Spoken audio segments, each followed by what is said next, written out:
Quite a while ago now, I made a video and wrote an article about Japanese books that are about cats. And then, in 2022, 2 more books came along that fit that bill. Another one about cats, and to mix it up a bit, one about a dog. I read both of these books in a single day, and I want to talk about both of them one at a time. There's a lot that I love about Japanese literature, an awful lot, and one of those many things is that Japanese literature takes time to appreciate the relationship between people and their pets, people and nature, people and wildlife. It is written into the DNA of the Japanese literary canon. And so there is an incredible number of Japanese books about cats and dogs and other animals. There is an incredible number? There is a number. A number is singular, so there is a number. But we're talking about multiple books. There are a number of books. Let me know in the comments. I think it's is. English is hard. Anyway, let's start with She and Her Cat. Wait, no, actually, I would like to say up front, in case I forget, both of these books name the translator on the cover. This is progress. Well done to these publishers. Who are these publishers? Doubleday and Scribner. I never know how to say that one. Well done, you two. She and Her Cat was written by Makoto Shinkai. If you know that name, then I don't need to explain him. If you don't know that name, Makoto Shinkai is one of the biggest names, if not the biggest name, in Japanese anime film right now. He directed Kimi no Na wa, or Your Name, and Tenki no Ko, or Weathering with You.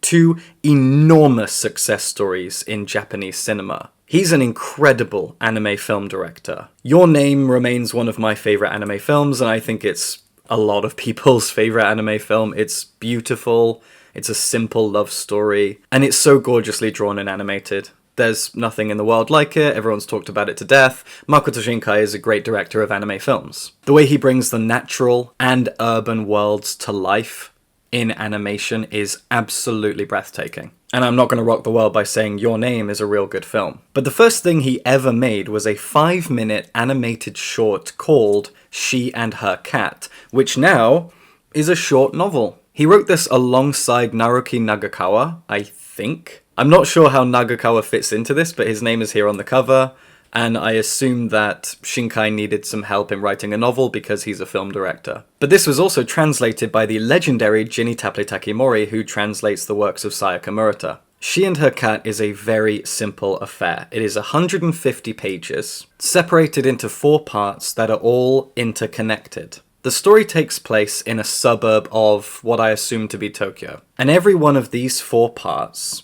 is about a woman and her pet cat. All of these people live in the same neighborhood, and as the parts of this story progress, the cats start to jump from place to place. The cat from the first part will be in part 2 and part 3 and so on. And you start to learn more about their stories as you go. And there is a dog who is kind of like the local neighborhood wise man. The dog's called John, and he tells stories, and he sort of makes up a mythology about life and where we all came from, which is very amusing, and all the cats listen to what he has to say. So I should state here that the cats talk in this, but only to each other. There is a language that is shared between pets, that the pets don't share with humans, but it's also clear that the pets do understand what humans are saying. So it's like a Nickelodeon cartoon. When we begin, we have a woman who is pretty unhappy. She works in the admin office at a local university. She has a boyfriend who really has no interest in her at all, a best friend who is not a very good friend to her, and she finds a cat abandoned in a cardboard box on a footbridge over a train track. She walks up to the cat and she says, "Right, I'm taking you home." This isn't them, but it's a woman and a cat. So picture this, but I think the cat's white. She names the cat, she takes it home, and then what we have is a back and forth between the woman's perspective and the cat's perspective. One thing that gets a bit confusing is the fact that every single perspective throughout this entire book is in the first person. So you have to keep in mind whose eyes you're looking through at any given moment. There will be a sub-chapter break, and it will just continue in the first person, but suddenly you're a cat, not a woman anymore. Making it all first person felt like a mistake, honestly. I think that the first person perspective adds a lot of cuteness and intimacy with the cats, and maybe the women could have been written in the third person to differentiate them a little bit from the cats. What I really loved about this is that at its core, it's just a story about how pets make our lives a little bit better, a little bit more tolerable, a little bit more interesting. They give us comfort, friendship. They stave off loneliness and depression as much as they can. They're not a cure-all, but they certainly enhance our lives. It's a very grounded tale. Other than the fact that the cats can all talk to each other and to this eccentric dog called John, there's nothing really supernatural here. A lot of Japanese cat books have a supernatural edge to them, like What If Cats Disappeared from the World, or The Cat Who Saved books. Is that what that one's called? I didn't love that one. They both have a supernatural edge to them. This doesn't. It's just a very grounded tale about the fact that our pets make life a bit more tolerable. Life is hard. All the women in this book are kind of struggling in one way or another, and just having a cat to stroke and feed and look after and be there when you come home makes life a little bit better. It gives you a companion, it gives you a friend, it gives you someone who is dedicated to you, who also has a life of their own as well. I find that really charming and uplifting. This book will not shake the world, but it's cool to see Makoto Shinkai's vision in a piece of prose rather than animation. I really appreciate that, and there is a lot of charm to this. The Boy and the Dog by Seishu Hase, on the other hand, is absolutely brilliant. This is a wonderful novel that really took me by surprise. It's translated from the Japanese by Alison Watts, who does wonderful things, and this is the first thing by Seishu Hase I've ever read, and wow. When I first started it, I thought, this is going to be another charming, sweet, blah blah blah thing. No, this is a great novel. The Boy and the Dog follows the story of this dog. His name is Tamon, and at the beginning of the novel, he's found by a young man sitting in the corner of a car park of a convenience store in Sendai. We find out pretty early on that he has some connection to the Tohoku earthquake of 2011. That perhaps his family, his owners, were killed, or they ran away, or they were rehomed, something.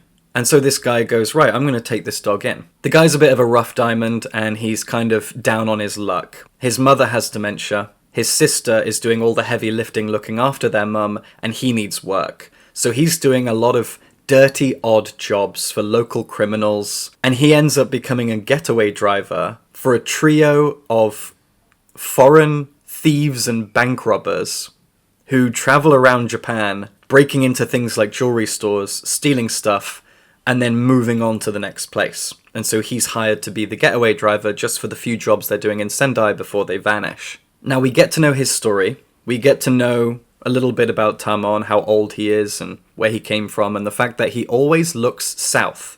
He's constantly looking to the south. And then it's kind of difficult for me to tell you any more without spoiling things, because this book is divided into 6 parts, and every part, the dog is with a different person. So when you look at the contents, you've got the man and the dog, the thief and the dog, the couple and the dog, the prostitute and the dog, the old man and the dog, and the boy and the dog. So you know that Tamon is going on a journey. There's also a map of Japan at the beginning as well that shows every place he goes to. He's going on a journey across Japan, so you know he will change hands often.